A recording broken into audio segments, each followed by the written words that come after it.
ምንድነው የሆነው? ያን የምታመጡት ነገር የላችሁም፣ የፈለጋችሁትን ብትናገሩ ምንም አታመጡም የሚል ባገዛዙ ጊዜ ባነሳቸው ምላሽ ተሰጠው። ከዛ በኋላ ነው ወደ ጦርነት የተገባው። ስለዚህ የመጀመሪያው ጦርነት አመጽ ነው። አንድ ጊዜ ነው የፈነዳው። በየቦታው አይተህ ከሆነ በያዘ የጦር መሳሪያ መንፈሰ ጠንካራ የሆኑት ነው የወረዳ ከተሞችን የተቆጣጠሩት። የገጠር መዋቅሩን ብጥንትናውን ያወጣው በአመጽ መልክ ነው። ተመልከት፣ የመጀመሪያው የዛን ጊዜ የነበረው ሙሉ በሙሉ ማለት ይቻላል በብዙ ወረዳዎች ላይ የተነሳው አመጽ ነው። አሁን ግን በዛ መንገድ አይሄድም። ያ ከፍተኛ ወጣት ወደ ስልጠና መግባት አለበት። አመራሩ መሰልጠን አለበት። መዘጋጀት ይጠይቃል። ሌላ ሁኔታ ነው የተፈጠረው። ከሰላማዊ ህይወት ወደ ጦርነት ነው እየተገባ ያለው። ተዋጊዎች ማፍራት ነው። ተዋጊ በቀላል እንትን የምትለው ነገር አይደለም። ስለዚህ ይሄ የመቀዛቀዝ ሳይሆን ግዴታ በዚህ ነው መሄድ ያለብን። መቀዛቀዝ አይደለም፣ ግዴታ ረጋ ብሎ መሬት ነክሶ በሚገባ ኃይል ማዘጋጀት ይጠይቃል። በሆይ ሆይታ የሚሆን ነገር የለም። ምክንያቱም ይህን ስርዓት አሽቀንጥሮ ለመጣል ነው። መጣል ብቻ ሳይሆን ለመተካት ነው። ለመተካት አስቀድሞ የሚተካው ኃይል ብቃት መኖር አለበት እንጂ ዝም ብለህ ከፍተህ ጥለህ አገር ትርምስምስ የምታደርግ አይደለም። ከዚህ የተነሳ እየተሰራ ያለው የመጀመሪያው አነሳስና የአሁኑ አንድ አይደለም። ሰው የሚያየው የመጀመሪያው የከተማ ተያዘ ይሄ መሆን ነው እንጂ መነሻው አመጽ፣ የህዝብ አመጽ ያለበት አይነት ነው የነበረው። አሁን ተዋጊ የተደራጀ ኃይል ከመሳሪያ ጋር በደንብ የተቀራኘ በስነ ልቦናው የጠነከረ ከፊቱ የሚደረግን ነገር መመከት የሚችል ማፍራት ስለሚጠይቅ ግዴታ ጊዜ መውሰድ አስፈላጊ ነው። መቀዛቀዝ አያሳይም ለማለት ነው። ራሱ የትግሉ ደረጃ የፈጠረው ሁኔታ ነው ብሎ መውሰድ ይቻላል። አዎ እንደዛ ነው።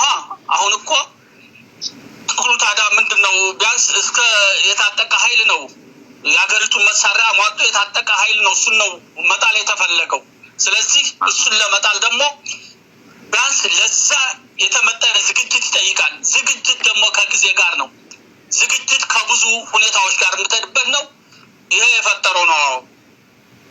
መልካም ጀነራል፣ በተወሰነ መልኩ ለመነካካት ፈልገዋል። አሁን የምትጠይቀውትን ጥያቄም የአገዛዙ ኃይል ህዝባዊ መሰረትና ድጋፍ እንዳለው አድርጎ ነው እያስነገረም እያወራም የሚገኘው።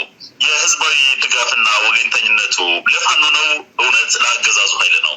የተመለከቱት ምንድን ነው? እርስዎ ምን እንትን ነው? አገዛዙ እንግዲህ ምንድን ነው ብዙ ጊዜ ከባዶ እየተነሳ ነው የሚናገረው። ተመልከት፣ አሁን አገዛዙ ያለው የት ነው ብትል በዋነኛነት ያለውን ኃይል አረባርቦ አፈናም እያደረገ ግድያም እየፈጸመ ዘረፋም እያደረገ ዋና ከተማዋ ላይ አዲስ አበባ ላይ ነው። አብዛኛውን የገጠሩን ህዝብ አስረክቦታል። ይሄ ህዝቡ ሲታገል ፋኖ ብቻ አይደለም፣ ህዝቡ ፋኖውን ተሸከመው። የመረጃ ምንጭ ሆነው፣ የምግብ ምንጭ ሆነው፣ የሁሉ ነገር ምንጭ ሆነው። ይህ የሚያሳየው አገዛዙ ምንም ከህዝብ ጋር የሌለ መሆኑን ነው። እነዚህ ቆረቆ እንዳይሆኑ ካድሬዎች በየጊዜው ይለፈልፋሉ። ምንም እንትን የላቸውም፣ ገደብ የላቸውም። እንደዚህ የወረደ ሞራል ያለው ሰው ለእውነት አይጨነቅም። አሁን አንዳንዶች እኮ ምንም ለእውነት አይጨነቁም። ህዝቡ ተርቦ እያለ ጥጋብ ነው ይልሃኒ። ከዋናው ጀምሮ ህዝቡ በረሃብ እየተሰቃየ የለም ጥጋብ ነው ማየት አቅቷችሁ ነው ይላኒ። አንድ ህንፃ አስመርቆ ታምር ነው ይላኒ። የዚህ አይነት ሁኔታ እኮ ነው ያለው። ስለዚህ የህዝብ ድጋፍ የሚባለው ትርጉም ያለው አይደለም፣ አለ ማለት አይቻልም። ጭፍጨፋው በገሃድ እየታየ ነው። ዘረፋው በገሃድ እየታየ ነው። ትሮበታኒ። ስለዚህ የህዝብ ተቀባይነት አለኝ የሚለው ከባዶነት ነው፣ ካለመረጋጋት፣ ከመጨነቅ ብድግ እያለ ሙሰልፍ አድርጎ ይላል።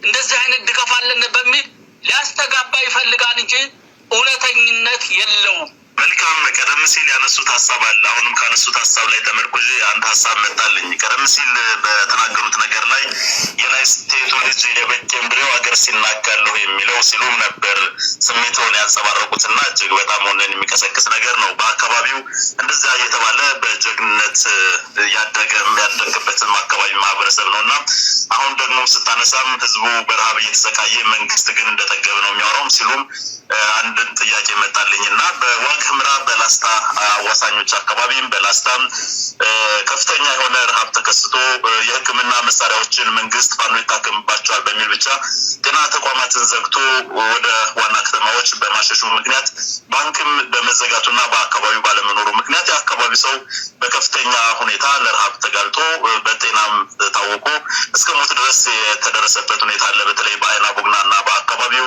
በብልባላ በላልቺው እና በአካባቢ በላሊበላ ዙሪያ እንደዚሁም በሰሜን ወሎ አንዳንድ አካባቢዎች ዋድላን አካባቢ ጨምሮና ይህንን በተመለከተ ምናልባት ከጦርነቱ ጎን ለጎንም ባለው እነዚህ አካባቢ ሁኔታዎችን የሚያስተባብራል ሁኔታዎችንም በጥልቀት ያያልና ምናልባት ዓለም አቀፍ ተቋማትም የሀገር ውስጥ በጎ አድራጎት ድርጅቶችም ከዚህ ጎን ለጎን የሰብአዊ ስራዎችን አጠናክረው እንዲቀጥሉ እንደ አጠር ያለ መልእክት እንዲያስተላልፉልኝ ዝም ብሎ መዝለሉ አልታየኝምና ሀሳብ ያካፍሉን እዚህ ላይና ወደ ሌሎች የግንባር ጥያቄዎቻችን እመለሳለሁ። አዎ እንግዲህ ይሄ እንዳለው የዓለም አቀፍ የእርዳታ ድርጅቶችም እንደዚሁ መደገፍ የሚፈልጉ ኢትዮጵያውያኖችም በዚህ ጊዜ የራሳቸው ሚና መጫወት አለባቸው። ፋኖ ሊያደርግ የሚችለው በዚያ ባሉበት አካባቢ ማመቻቸት ነው። በሰላም እንዲጓዙ ሁሉ ነገር ማመቻቸት ነው ማድረግ የሚችለው። ምክንያቱም የፋኖ ዋናው እንቅስቃሴው ስርዓቱን ማዳከም፣ ስርዓቱን መጣል ነው። ለዚህ ትጥቅ ያደረገን እኮ ስርዓቱ ነው። ለዚህ አደጋ ያጋለጠው ህዝቡን ይሄ ስርዓት ነው። ይሄ ስርዓት ከምድረ ገጽ የሚጠፋበት ሁኔታ ነው ቅድሚያ መስጠት ያለበት። ጎን በጎን ግን መደገፍ የሚፈልጉ የትም ቦታ ገብተው ሊደግፏቸው አለበት። ይህን ፋኖ በማመቻቸት የራሱ የሆነ ድርሻ አለው። በዋነኛነት ደግሞ ሁሉም ኢትዮጵያዊ የራሱን ድርሻ የሚወጣበት ሁኔታ መፈጠር አለበት ነው የምለው። መልካም አመሰግናለሁኝ። ወደ መደበኛ ጥያቄዎች እሸጋገራለሁ። በአራቱም የአማራ ማዕዘናት የሚገኙ የፋኖ ኃይሎች ወታደራዊ እዝና ሰንሰለቱን በጠበቀ መልኩ ወታደራዊ እንቅስቃሴ እያደረጉ ነው ማለት ይቻላል ወይ? ከዚህ ጋር ተያይዞ ሰራዊቱ በወታደራዊ ሕግና ደንብ እየተገዛ ነው ማለት ይቻላል? ቀሪ ስራዎችስ አሉ? በዚህ ሂደት ላይ ምንድነው መደረግ ያለበት? ሕገ ደንቡ ላይ በተመለከተ የየራሳቸው አንዳንዱ የተሻለ ሰፋ አድርጎ ያወጣል፣ አንዳንዱ ደግሞ አጠር አድርጎ እያደረገ በዛ ደረጃ የመሄድ እንትን አለው። ዋነኛው ግን እዚህ ላይ አሁን የአማራ ፋኖ የአማራ ባህል የአማራ ሴቶች ናቸው እየገዙት ያሉ። ለምሳሌ ምርኮኞችን ተመልከት። ምርኮኛ በስርዓት ይዛል። ገና ከመጀመሪያው በስርዓት ይዛል፣ በስርዓት ያለብሳል፣ በስርዓት ይመግባል። የተወሰነ አቅቶ ወደ ሀገራቸው ይልካል። ይሄ ተመልከት፣ ስልጠና ተሰጥቶት አይደለም፣ ስልጠና አግኝቶ አይደለም። የአማራ ባህል የአማራ እሴት ከተነሳበት ማህበረሰብ የሚቀዳ ነው። ህግና ስርዓት ሲያከብር፣ ገበሬዎችን ሲያከብር፣ አብረውት ያሉትን ሲያከብር፣ ዲሲፕሊን ሲሆን ከማህበረሰቡ የተወሰደ ነው። እዚህ ላይ ጊዜ አግኝቶ ሰፊ ስልጠና ተሰጥቶት አይደለም። ስለዚህ በዚህ ደረጃ ነው እየሄደ ያለው። በዚህ ደረጃ እየሄደ ስለሆነ የሚቀነስ የሚጨመር ሊሆን ይችላል። በመሰረቱ ግን አንዱ ለድሉ መነሻ የሆነው ስርዓትና ዲሲፕሊን ይዞ ህዝብን አክብሮ ህዝቡን ከጎኑ አድርጎ እየተንቀሳቀሰ ስለሆነ ነው። ይሄ ነው ሊነሳ የሚችለው። የሚነሳው ይሄ ነው። ምናልባት ከዚሁ ጋር ተያይዞ የሚመልሱት አሁን ለቅርብ ተጠሪዎች ለቅርብ የጦር መሪዎች ተገዥ ከመሆን ጋር ተያይዞ ያው ወዶ ገብና በፈቃደኝነት የሚታገል ከመሆን ጋር ተያይዞ እንደዚህ አይነት ነገሮች ላይ እንዴት እየሄዱ ነው? ሌላው ደግሞ ምንድነው ይህ የፋኖ ኃይል ወደ ድል እየመጣ በሄደ ቁጥርና ኋላም ላይ አሸናፊነትን መንበር ከተቆናጠጠ በኋላ ለሀገሪቱም ጠበቃ ሊሆን የሚችል ወታደር የሚፈልቀው ከዚሁ የፋኖ ኃይል ነው። ስለዚህ ለሀገሪቱ ጠንካራ ወታደራዊ ኃይል ከመመስረት ጋር ተያይዞ ከስር እየተደረጉ ያሉ ስራዎችና በዚያ ልክ ብቁ ሆነው እንዲቀጥሉስ አስቻይ ሁኔታዎች አሉ? እሱን መሰረት አድርጎ ነው እየተሰጠ ያለው ስልጠናስ? አሁን ላይ ያለው የሰራዊቱ ቁመናስ ለሀገር መከላከያ ሰራዊት በሚመጥን መልኩ ነው እየተገነባ ያለው? አሁን ይሄ እንዳልኸው ይሄ ኃይል በፍላጎት የገባ እንዳልኸው ይሄ ኃይል በፍላጎት የገባ ነው። በፍላጎቱ የራሱን መሳሪያ ይዞ ዋጋ ለመክፈል የገባ ነው። ይህን ኃይል በጥንቃቄ መያዝ፣ በጥንቃቄ መምራት ይጠይቃል። በጥንቃቄ ማለት መብትና ግዴታውን በአግባቡ እየተነገረው እንዲመጣ አንድ ነገር ለመስራት እያሳመን፣ ምክንያቱም ዋጋ ሊከፍልበት የመጣ ነው። ዝም ብለህ እንደ ቅጥረኛ አይደለም። የኃይል ያለምንም ደመወዝ ያለምንም ነገር ሁሉን ቤት ንብረቱን ጥሎ ሁሉን ነገር ጥሎ የገባ ኃይል ነው። እዚህ ላይ አያያዙ የሽምቅ አያያዝ መሪው በጥንቃቄ ነው መሆን ያለበት። መሪው ሸማቂው የበላውን እየበላ ሸማቂው ባደረበት እያደረ አብሮት እየተካፈለ ነው መሪ ያለበት። ይህን ከማድረግ ነው አሁን እንግዲህ እየተሰራ ያለው።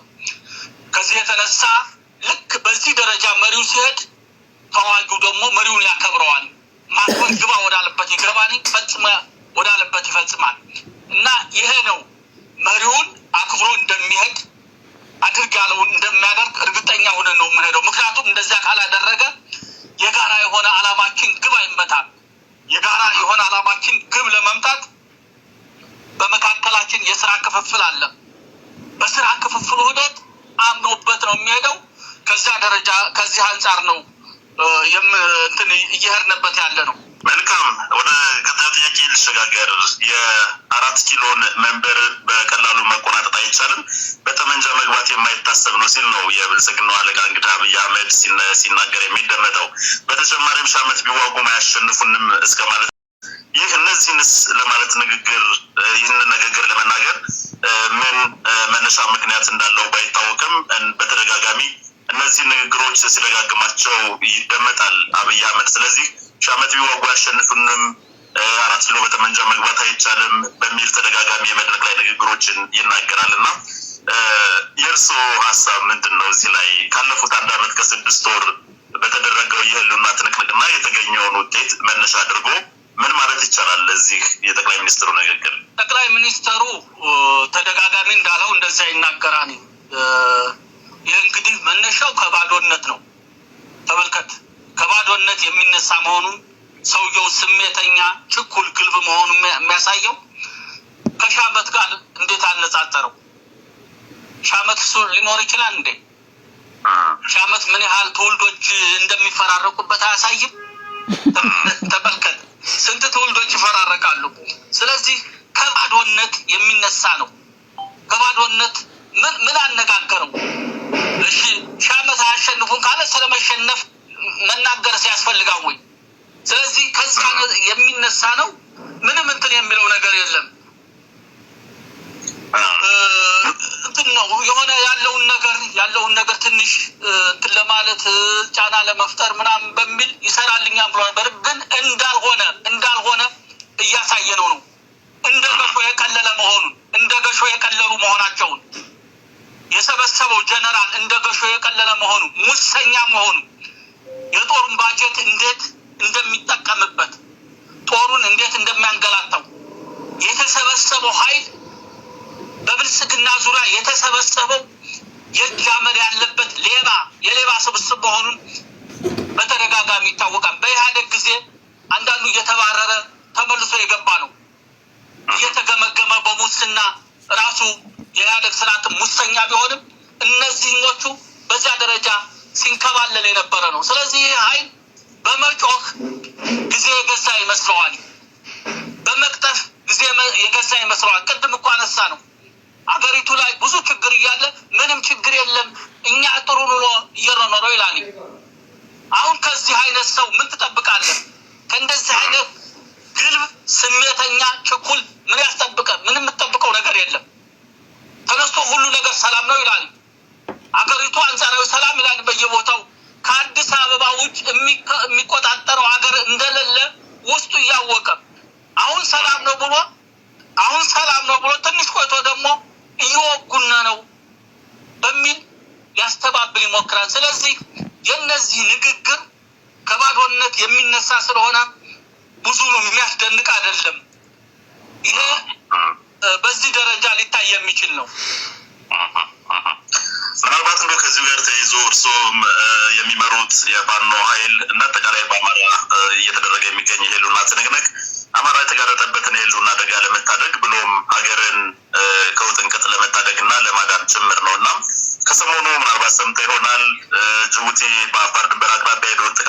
በርካታ ንጹሃን ላይ እርምጃ ወስዳለች። አፋር ወገኖቻችን ላይ በተጨማሪም የደቡብ ሱዳን የሙርሌ ታጣቂዎችም ወደ ሀገር ወደ ኢትዮጵያ ድንበር እየገቡ በርካታ እገታዎችን፣ ዝርፊያዎችን ይፈጽማሉ።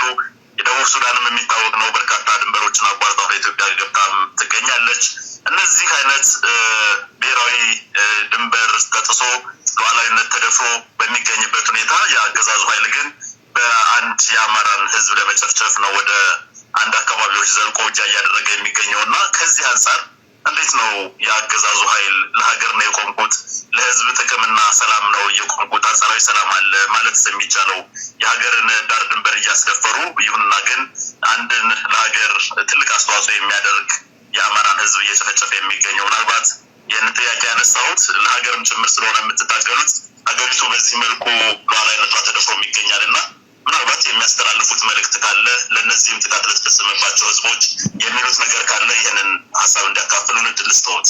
አዎ ሀገሪቱ አሁን በትክክል ስርዓት አለ፣ መንግስት አለ፣ መከላከያ አላት ማለት አይቻልም። በሁሉም ቦታ ስርዓት አለ ማለት አይቻልም። ለዚህ ነው ዜጎቿ ማንም እየገባ ያጠቃቸዋል፣ ማንም እየገባ መሬቱን ይቆጣጠራል፣ ህዝቡን ያፈናቅለዋል። ምንም ይሄ ደንታ የሚባል ነገር የለውም። በሁሉም ቦታ እንደዚያ ነው። ስለዚህ እዚህ ላይ መፍትሄው ራሱ ህዝቡ ራሱን መጠበቅ መቻል አለበት።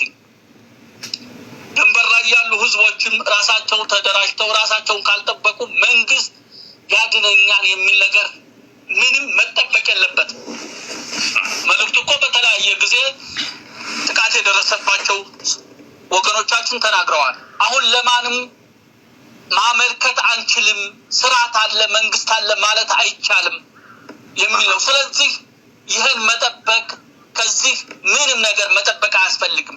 ራሱ እየተደራጀ ራሱ እየታጠቀ ነው ሁኔታውን መገደብ፣ ማቆም፣ መጠበቅ የሚችለው እንጂ ይሄ መንግስት ቅድም እንዳልሁት የቀጣፊዎች፣ የአጭበርባሪዎች፣ የሌባዎች ስብስብ ነው። ስብስብ እኮ እንደዛ ነው የተገናኘ። እያንዳንዱን እነዚህ ሰዎች የት ነበረ ብለህ የኋላ ታሪካቸውን ብታያቸው በተደጋጋሚ የተቀጡ የታሰሩ እያጭበረበሩ የነበሩ ምንም ሞራል የሚባል የሌላቸው የሞራል የበላይነት የሚባል የሌላቸው ናቸው። አሁን በስልጣን ላይ ቁጭ ብሎ ለዚህ እኮ ነው ሰዋሹ ምንም አይሰማቸውም። ማሸት በእነሱ ነውር አይደለም። መዝረፍ፣ የሀገር ሀብት ወደ ውጭ ማጋዝ ለነሱ ምንም አይደለም። አይታቸው ለጀነራሎቹ በየጊዜው የሚወዳደሩት የሀገሪቱን ወርቅ ወደ ውጭ ማሸሽ ነው። አንዳንዱ እየተያዘ እየተነገረው አያስተካክልም። አሁን ከዚህ ኃይል ምን ትጠብቃለህ? እዚህ ኃይል ይሄ ኃይል ተነቅሎ የሚወድቅበት መንገድ እንደዚህ አይነት ኃይል ለዘላለም በኢትዮጵያ እንዳይመጣ አድርገህ መቅጣት መምታት ነው እንጂ ያለብህ ይሄ ኃይል መንግስት ብለህ ምንም የምጠብቀው አይደለም። ስለዚህ እንደዚህ አይነቱ የሌለ ነገር ያለ አስመስሎ ለህብረተሰቡ ይሰብከዋል። ግን የተጨበጠ አይደለም፣ የሚኖረው በዛ ነው እና ከዚህ መንግስት ምንም የሚጠበቅ ነገር የለም። ህዝቡም የራሱን ሰላም በራሱ መጠበቅ ካልቻለ እንደተባለው ልክ አሁን በተለያየ ቦታ እንደታየው ለአደጋ እንዳይጋለጥ ወደፊት የተሻለ ጠንካራ ኃይል ሁሉን ነገር እስከሚያስተካክለው ድረስ ሁሉም በያለበት የራሱን ድርሻ መወጣት አለበት ነው የሚላለኝ። መልካም ጀነራል፣ ምናልባት ወደ መጨረሻው እየደረስን ነው። በተደጋጋሚ የሚነሱ ጥያቄዎች፣ ሁሌም በተደጋጋሚ ምላሽ የሚሰጥባቸው ጥያቄዎች አሉ። ይሁንና ግን እኛም እንደ ሚዲያ በጎ አስተዋጽኦና በጎ ጫና መፍጠርም ስላለብን እርስዎም ለዚሁ ትልቁ ሚና ስላለዎት የፋኖ የአንድነት እንቅስቃሴ በተመለከተ እርስዎን ጨምሮ ሁሉም የፋኖ አመራሮች ትልቅና ጽኑ ፍላጎት እንዳላችሁ በተደጋጋሚ ሲነገር ይስተዋላል፣ ይደመጣል። እኛም ባለፈው ቃለ መጠይቃችንም ይህንን ጥያቄ አንስተን ነበር። አሁን ላይ የፋኖ አንድነት እንቅስቃሴዎች በተለያየ ንግግር ላይ እንዳላቃለሁኝ፣ ግን ተስፋ ሰጭ የሚባል ነገር አለ ወይ? የፋኖ አንድነት በየአራቱ ማዕዘናት የሚደረጉ ንግግሮች ተስፋ ሰጭ ናቸው የሚለውን አድማጭ ተመልካቾቻችን ስለሚጠብቁ እሱን አንድ ይመልሱልኛል። ከዚህ ጋር አያይዘው ግን ይህ አንድነት እንዲመጣና ፋኖ ወደ አሸናፊነት በፍጥነት እንዲሸጋገር የፖለቲካ ልሂቃኑ፣ ዲያስፖራው እና ጋዜጠኞችና ሚዲያው ምን ይጠበቅባቸዋል? እነዚህን መልእክት ለአድማጭ ተመልካቾቻችን ያስተላልፉልን። እንግዲህ ይህ ተስፋ ሰጭ የሚለው እንደዛ ነው። ምክንያቱም አሁን ምን መሰለህ ብዙዎች የሚናገሩት ድርጅት ስትመሰርት በሆይታ አይሆንም። አንዳንዶቹ አይታቸዋል እንደዚህ መሰረት ነው ብለው በሁለት ወር ከጥቅም ውጭ ይሆናሉ። እዛ መንገድ አይደለም። የመጀመሪያው ሁሉም በሀሳብ መግባባት፣ በሀሳብ በተገቢው ተግባባ አደረጃጀት የሳምንት የሁለት ሳምንት ስራ ነው። ከዚህ የተነሳ አንዱ እየሄድንበት ያለ ነው። ሁሉም አራቱም ማዕከሎች ይህንም እንትን የሚሉ የተመደበ ኃይል አለ። በዚህ መካከሉ ውይይት እየተደረገ አዳዲስ ነገሮች ሲመጡ እያስተናገደ፣ አዳዲስ ኃይልም ሲመጣ እሱንም እያስተናገደ በዛ ደረጃ ነው እየሄደ ያለው። እኛ በዚህ ሙሉ ተስፋ ነው ያለን ነው መሆን ያለበትም እንደዛ ነው። ምክንያቱም አይታን አንዳንዱ አራት ድርጅት ይመሰረትና አራቱን አፍርሶ ሌላ አምስተኛ ሊመሰረት ሲሯን አታየዋለን። ይሄ የመሪ ስራ አይደለም። ዋው ተቋረጠ። አንድ ጊዜ ሽት ዋናው ጥያቄ ወደ መጨረሻው ነው። አይ ቲንክ ኢትስ ላስት ኩዌስችን እዛ ሆኖ በተደላደለ ሀገርና በተመቻቸ ሀገር ሆኖ ስቲታችሁ ይውላል። በራሳችን ነው የምንሄደው። ሀሳብ ያላቸው ቀና ሀሳብ ያላቸው መደገፍ ለሚፈልጉ ክፍት ነው። ከዛ በተረፈ ግን የሱን ፕሮግራም የሱን ድርቶ አምጥቶ ሊጭንብን አይችልም። አመሰግናለሁ። እኔም አመሰግናለሁ። በመጨረሻ ግን ከዚሁ ከሚዲያም ጋር የተገናኘ የተደረገ አዳዲስ ነገሮች ሲመጡ እያስተናገደ፣ አዳዲስ ኃይልም ሲመጣ እሱንም እያስተናገደ በዛ ደረጃ ነው እየሄደ ያለው። እኛ በዚህ ሙሉ ተስፋ ነው ያለን ነው መሆን ያለበትም እንደዛ ነው። ምክንያቱም አይታን አንዳንዱ አራት ድርጅት ይመሰረትና አራቱን አፍርሶ ሌላ አምስተኛ ሊመሰረት ሲሯን አታየዋለን። ይሄ የመሪ ስራ አይደለም። መሪ ረጋ ብሎ ሰከን ብሎ ዘላቂ የሆነውን ነገር የሚያዋጣውን ነው የሚያደራጀው። ስለዚህ በዚህ መንገድ ነው ሁሉም እየሄደ ያለው። በዚህ ደረጃ እየተነጋገረ እየተወያየ ማን ምን መሆን አለበት ትግሉን ከማሻገር እያንዳንዱ ከሁሉም ማዕከሎች አቀፈ የሚሄድበት ሁኔታ እየተፈጠረ ነው። ሆይታ አልፈልግም። ያነ ሌላ ዓላማ ሊኖር ይችላል። ገንዘብ ለማሰባሰብ ሊኖር ይችላል። እንደዛ አይሆንም። በዛ መንገድ አይሆንም። ዋናው ማዕከላችን እዚህ ያለውን ችግር ለዘመናት ያረፈብንን ችግር መፍታት ነው። ይህን ስንፈታ ደግሞ ሰከን ብለን ረጋ ብለን እንጂ በሩጫ የምናደርገው ነገር አይኖርም። ከዚህ የተነሳ በዚህ ነው እየሄድንበት ያለው። እንዳለው የውጩ እንደየልቱኑ ነው። አይተዋል። አንዳንዱ አፍራሽ ነው፣ ምንም እንትን የለውም፣ አፍራሽ ነው። እዛ ሆኖ በተደላደለ ሀገርና በተመቻቸ ሀገር ሆኖ ስቲታችሁ ይውላል። በራሳችን ነው የምንሄደው። ሀሳብ ያላቸው ቀና ሀሳብ ያላቸው መደገፍ ለሚፈልጉ ክፍት ነው። ከዛ በተረፈ ግን የሱን ፕሮግራም የሱን ድርቶ አምጥቶ ሊጭንብን አይችልም። አመሰግናለሁ። እኔም አመሰግናለሁ። በመጨረሻ ግን ከዚሁ ከሚዲያም ጋር የተገናኘ ነገር እያነሳን ስለሆነ ምናልባት ለፋኖ ትግል ሁሉን አቀፍ ሚዲያ ያስፈልገዋል። ለዚህ ደግሞ ዓለም አቀፍ የሚዲያ ተቋማችን የኛ ዓለም አቀፍ ፋኖ ሚዲያ ኔትወርክ የአቅሙን እየሞከረ ነው የሚገኘውና ምናልባት ሚዲያ ተጠናክሮ እንዲቀጥል ከዚህ የበለጠ ስራዎችን መስራት እንዲችል ማን ቴንክ ዩ። ያው እንግዲህ ከሞላ ጎደል ፖዚቲቭ ነገር ነው። ለምን እንደተንጫጩ አልገባኝም። እኔ እንግዲህ መልካም ሆኖ ነው ያገኘሁት።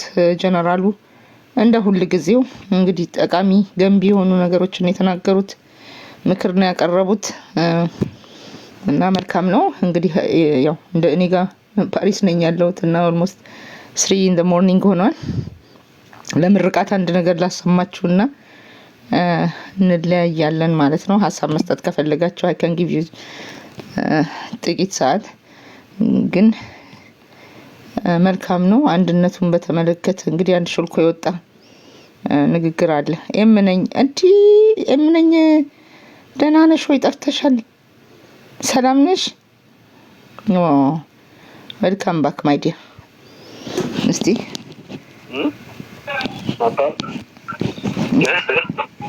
ማን መጣው ከነ ከተሳለ ጋር ባልመጣ ሄሎ ይሰማ ይሆን ወይ? አንተ እንዴት ነው? ለማን ነው ወይ? ሰላም ነው። ደህና ነህ? ምን ሰላም ናችሁ? ደህና ነህ? እንዴት ነው? አለን ይመስገን። ትናንት ደውለህልኝ በኋላ ስብሰባ ነው ያመሸሁት። ማታ 3 ሰዓት ምናምን የወጣ ነው ሳልመልስልህ። ውሎ እንዴት ነው ምናምን ልልህ ነበር። ውሎ ምን ያው ዝም ብሎ ጭቅጭቅ ነው። ኦልሬዲ ተስማምተናል። አሁን እንግዲህ መጨረሻው እነሱ ኦልሬዲ ምክንያት አሳጥተናቸዋል። እንግዲህ የቀረው አሁን የቀረን እንትን መስራት ነው። ምን አደረጃጀት። ስለዚህ ትልቁ እንትንም እዚህ ጋር ነው። ይሄ በህዝባዊ ድርጅት በምናምንቴ በእስክንድር ምናምን የሚያማኙትን እሱን ዜሮ አጠጥተናቸዋል። ተስማሙ። አዎ ምንም ማፍረስ እንደማያስፈልግ ማፍረስ አያስፈልግም። አይ ያው እንወጣለን ነው አንድ እንሆንና እንወጣለን ነው። ግን እንትኑ ላይ ነው አሁን ያፈርሱ የፈለጉት ኃላፊነቱ ላይ እዚህ ጋር አቁምላችሁ። ያው ሜሴጁ እንግዲህ ምንድን ነው? በሸዋ አንድ ለመሆን ተስማምተዋል። ከህዝባዊ ድርጅቱ ለመውጣት ሸዋ ጠቅላይ ግዛት እዝ ተስማምተዋል ነው የሚሉት። እንግዲህ ከስብሰባ ወጡ ነው የሚናገረው። ኤኒዌይ እንግዲህ ሸዋ በጣም ኮምፕሌክስ ነው። ብዙ ጊዜ ድርድሮች፣ ሽምግልናዎች ይካሄዳሉ። ከዛም በኋላ ደግሞ ተመልሰው ይሸበለላሉ። አሁን ግን ያው ንግግር እየተደረገ እንደሆነ ታውቃላችሁ። እንግዲህ የስብሰባው ተሳታፊ እያለ ያለው እንግዲህ ሸዋ ጠቅላይ ግዛት እዝ ከህዝባዊ ድርጅቱ ለመውጣት ተስማምቷል። ስትራክቸር መስራት ነው የቀረን ብሏል። ያው እየተከታተልን ነው፣ ብዙዎቻችሁ ትከታተላላችሁ። ስለዚህ ያው ከጎንደር እንደተነቀለው ሁሉ ከሸዋም የመነቀል ቻንሱ ሀይ ነው ማለት ነው። እንግዲህ ያው አናውንስመንት ወይም ፕሬስ ሪሊዝ ወይም መግለጫ እስከሚሰጥ ድረስ መጠበቅ ያስፈልጋል። ቢካዝ ብዙ ጊዜ ጫፍ ደርሰው ስለተፋረሱ፣ አሁን ግን ጥሩ አካሄድ ነው። እንግዲህ መከታው ሲምተሞችንም አሳይቷል። ባለፈው ለገንዘብ ስብሰባ ጠርተዋቸው ህዝባዊ ድርጅት ሳይሆን ራሱን የጠራው ሸዋ ጠቅላይ ግዛት እዝ ነው። እስካሁን ድረስ እንግዲህ ድርጅቱ የኔ ናቸው የሚላቸውን ድርጅት ስማቸውን ያከስማሉ ቢባልም እስካሁን ድረስ ሳያከስሙ ነው እንግዲህ የቀጠሉት። ይሄ ኢትስ ዋን ኦፍ ዘ ሪዝንስ። አንደኛው ምክንያት ምንድነው? ሸዋ ጠቅላይ ግዛት እዝ ስሙን ሳያከስም የህዝባዊ ድርጅቱን ስያሜ ነበር መሸከም ያለበት። ለምሳሌ የአማራ ህዝባዊ ድርጅት በሸዋ ምናምን ነገር ነበር መባል ያለበት። ምክንያቱም ሸዋ ጠቅላይ ግዛት እዝ ከድርጅቱ በፊት እንትን ያለ ነው የተመሰረተ ነው። እንግዲህ በእውነት ቢከተሉ ኖሮ ህዝባዊ ድርጅቱ ሲመሰረት ስማችንን እናከስማለን ብለው ነበር። ለዛ ነው ምስጋናው አንዱ አለም በአሳፋሪ ሁኔታ ያልተስማማውን የአማራ ፋኖ በጎንደር ከዚህ በኋላ የአማራ ፋኖ በጎንደር ብዬ አልጠራችሁም፣ ለመጨረሻ ጊዜ እንዲህ ብዬ ልጥራችሁ ብሎ የተናገረበት ምክንያት ህዝባዊ ድርጅት የሚባለው ሊመሰርቱ ሲሉ ስማችንን እናከስማለን ብለው ስለነበረ ነው። ሸዋ ጠቅላይ ግዛት እዝ ስሙን ይዞ እኔ የቀጠለው እንደውም ሸዋ ጠቅላይ ግዛት እዝ ህዝባዊ ድርጅት ብሎ አይጠራም ራሱ።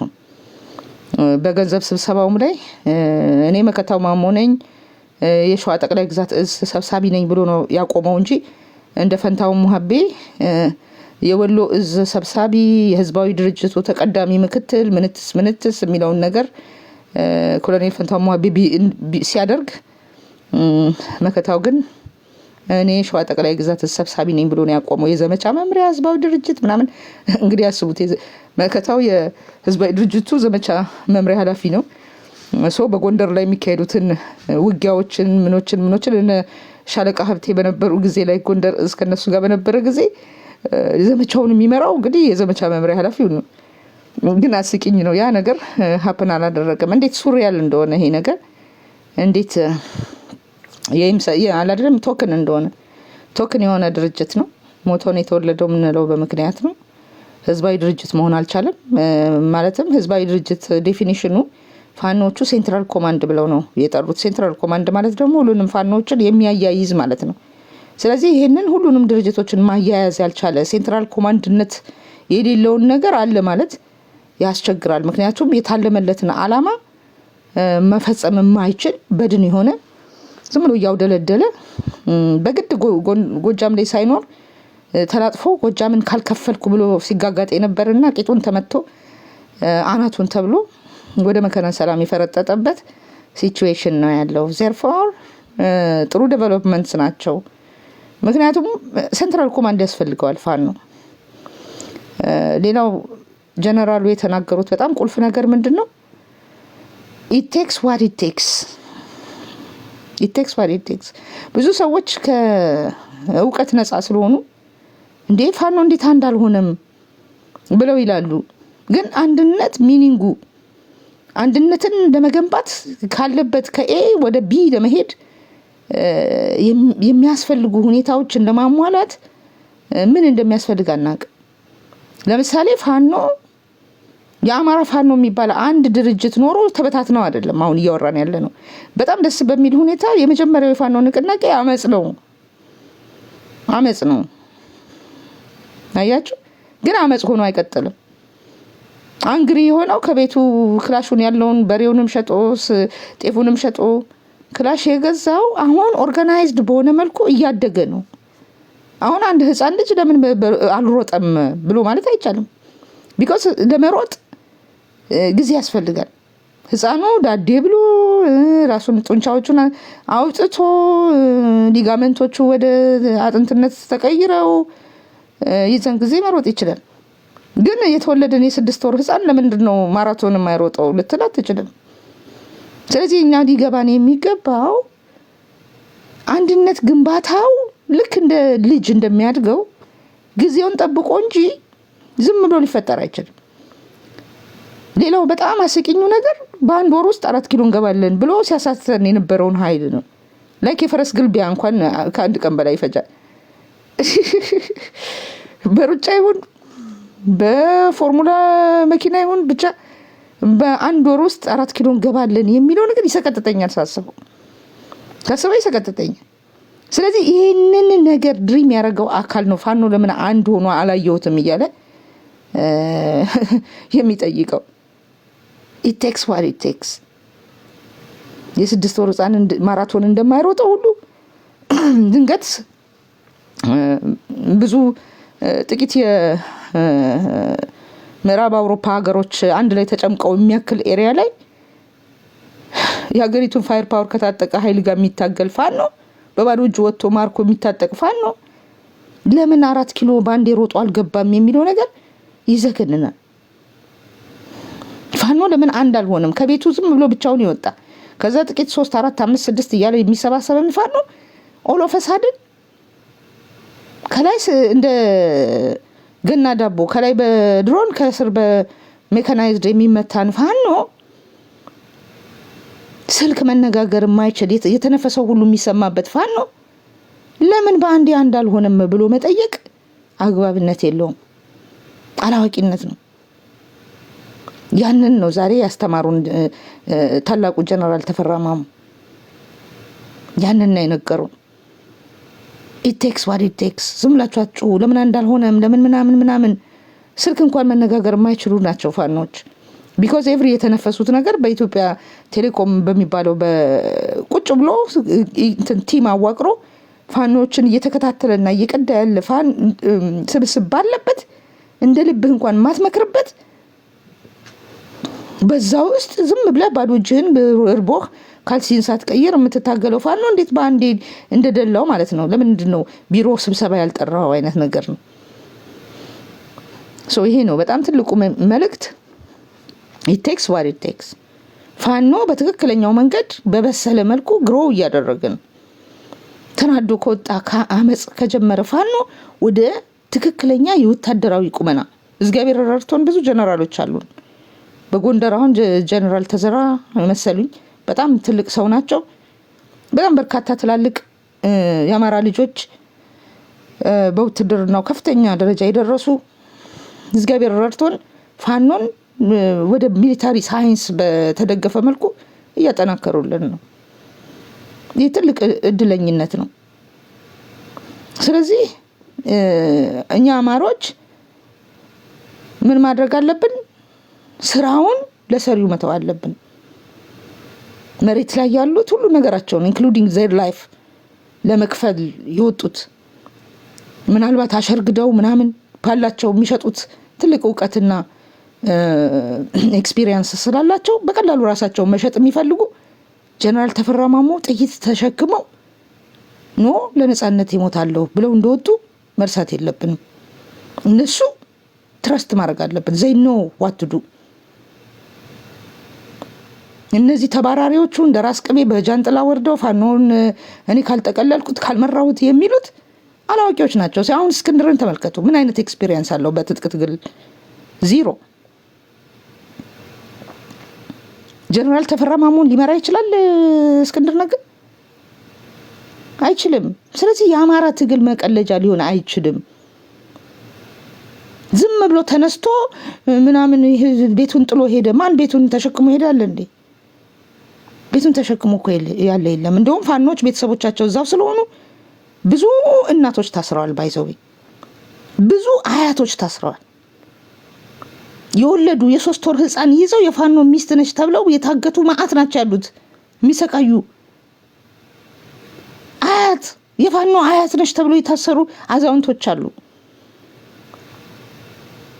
እንጂ የአሜሪካን ኑሮ ያገኝ ነበር እኮ ምናምን ማለት በጣም አስቂኝ ነው። ቤተሰብህን እሳት ላይ ጥደ ቤትህ በድሮን እየነደደ እንደውም ወንድምህ ነው ተብሎ መንደሩ ወንድሙ ያለበት መንደር የአርበኛ ዘመነ ካሴ ሙሉን እስከሚነድና ከብቶቻቸው እስከሚገደሉ ድረስ እንደውም ቤተሰቦቻቸውን ኦን ታውቀዋለህ። የወንድምህ ልጅ ነው ያክስት። አሁን የአርበኛ ዘመነ ካሴ እህት 2 ልጆቿን ገለውባታል። እብድ እስከምትሆን ማለት ነው። አሁን ጤነኛ አይደለችም። የአርበኛ ዘመነ ካሴ እህት 2 ወጣት ልጆቿን ስለገደሉባት በምን ምክንያት? የአርበኛ ዘመነ ካሴ እህት ነች ተብላ። የሚከፈልልን ዋጋ በቅጡ እናውቀዋለን ወይ? ድዊ ነው። እስቲ አስቡት። ይሄ ዲፕ ቅማንትና ዲፕ ትግሬ ዲቃ ላይ ሆኖ ባናና አርበኛ ዘመነ ካሴ ላይ የሚያዝረበርበው ለሀጭ ከምን የመጣ ነው ብላችሁ ጠይቁ። ዋይ ዚት ሶ? አስቡት። ይህን ያክል ዋጋ የሚከፍሉ ሰዎችን እዚህ ጋር የምናደርገውን ነገር እናስበው። we have to have trust ሊኖረን ይገባል። ኮንፊደንስ ሊኖረን ይገባል። they can ማለት አለብን። ነፍሳቸውን ለመስጠት የወጡ ወንድሞቻችን they know what they doing የሚያደርጉትን ነገር ያውቃሉ።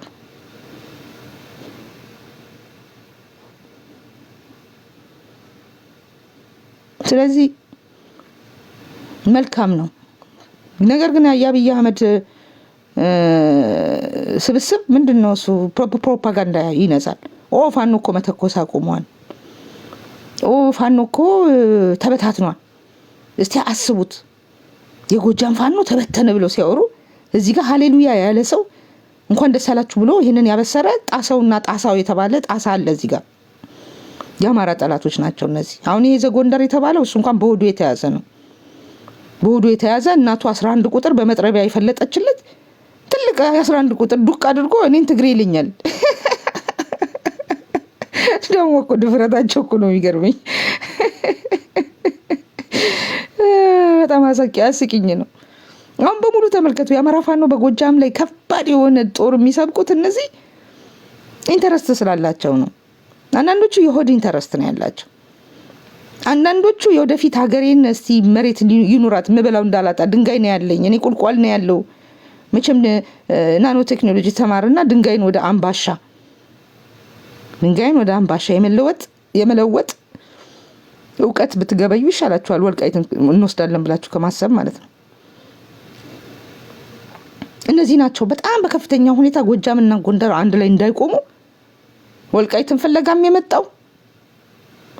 ክልል ሰራለው የሚለው ምዳጣን ተባብረን አገው ብሔራዊ ሸንጎና የቅማንት ኮሚቴ የሚባሉ ለየብቻቸው ትናንሽ ስለሆኑ እስቲ ተጋጭተን አንድ ነገር ብንሆን ብለው እነሱም ይሄንን ነገር እያሰፉ አማራ አንድ እንዳይቆም የሚሰሩት ሁለቶቹ እነዚህ ናቸው። ሶስተኛው ኦሮሞማ ነው። በእነዚህ ሁሉ ጠላቶች አማራን በሚያደርጉት የማለያየትና የመከፋፈል ስራ ደግሞ ሆዳሙ አለ።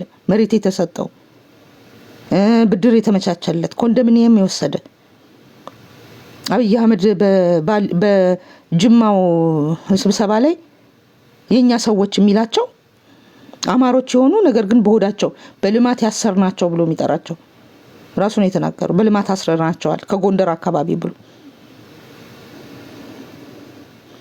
ስለዚህ ያ ነው ፋክቱ ያ ነው። ፋኖ ትክክለኛ ስራ እየሰራ ነው። ሞርዛን ኢማጂነብል በሆነ መልኩ የሰው አይዶኑ በትጥቅ ትግል ታሪክ ውስጥ በቅጽበት በዚህ ያክል ጊዜ እዚህ ጋር የደረሰ የአማራ እናት በድባብ ትሂድ እንደዚህ አይነት ታላላቅ ሰዎች በአላማ ነፍስ እስከ መስጠት የሚከፈለውን ዋጋ እንከፍላለን እያሉ ጥይት ተሸክመው ራሱ እንግዲህ አስቡት እየሰሩልን ያለውን ውለታ። ሰው ለራሱ ነው የሚታገለው ይባላል። አይ አም ዋን ኦፍ ዘ ፈርስት who did that ይህንን ነገር ያልኩት። ነገር ግን እንደዛ ከሆነ ሁላችንም ታጥቀን መሬት ላይ መገኘት ነበረብን። when we do that ኦተንቲክ እንሆናለን። ኦተንቲክ ከሆነን ብቻ በዚህ ልክ መናገር እንችላለን። ሳህን አጥቦም ሽንት ቤት አጥቦም ካርቶን ተሸክሞ የሚመጣና እዚህ ጋር እነዚህን ወንድሞቻችንን በማንቋሸሽና በማዋረድ ላይ ይጠመዳል። መደበሪያው በቃ የበሰበሰ ውስጡን የሚያዝናናው በእንዲህ አይነት መልኩ ነው፣ ፋኖችን በማዋረድ ማለት ነው። ስለዚህ እኛ የሚከፈልልንን ዋጋ እናውቃለን። በብዙ አጀንዳ የመጡበት ሴረኞችንም ነቅለን እናወጣለን። ስለዚህ ኤኒዌይ ብዙ ቆየሁኝ ውዶቼ። ኢስቱ ሌት በጣም ነገ ስለማይመቸኝ ነው። ነገ ከነገ ወዲያም ስለማልመጣ ለዛ ነው ይሄንን ሳላሰማ እንዳልቀር የመጣሁት። አል ቢ ቢዚ አንቲል ፍራይዴ እና ስላገኘኋችሁ ደስ ብሎኛል። ስለመጣችሁ ታንክ ዩ ሶ ማች። መልካም ነው። ቢሊቭ ሚ የፋኖን ትግል የሚያውደቀድቁት ችግር አለ ምናምን የሚሉት ጠላቶቻችን እንደሆኑ ወቁ። ዛሬ ጠዋት የበሰበሰ ሙዝ ዘፈርስቲንግ እዚህ ጋር መጥቶ አማራ ፋኖ በጎጃም እርጉዝ ገደለ ነበር ሲል የነበረው። አሁን የመቼም አማራ ነው ብሎ እኮ የሚያስብ ይኖራል። በዚህ ልክ ናይቪቲ እኔ ማሰብ አልችልም። የአማራ ፋኖ በጎጃም እርጉዝ ገደለ ሲል ነበር። ሃሎ ሰላምታ ምናምን ሳያቀር የአማራ ፋኖ በጎጃም እርጉዝ ገደለ። ይህ እንደዚህ አይነት ዲፕ የሆነ ጥልቅ ቅማንት ኮሚቴና ጥልቅ ወያኔ እነሱ ናቸው መከራቸውን የሚያዩት ማለት ነው። ስለዚህ ተጠንቀቁ ውዶቼ። ታንክ ዩ ሶ ማች ስለመጣችሁ አመሰግናለሁ። በተረፈ በያላችሁበት ሰላም ሁኑ። ታንክ ዩ ታፕ ላይክ ላደረጋችሁ፣ ሼር ስላደረጋችሁ እጅግ አድርጌ አመሰግናለሁ። ወዳችኋለሁ። ሰላም ሁኑ የአማራ ልጆች። ሰላም ሁኑ የአማራ ልጆች። ሰላም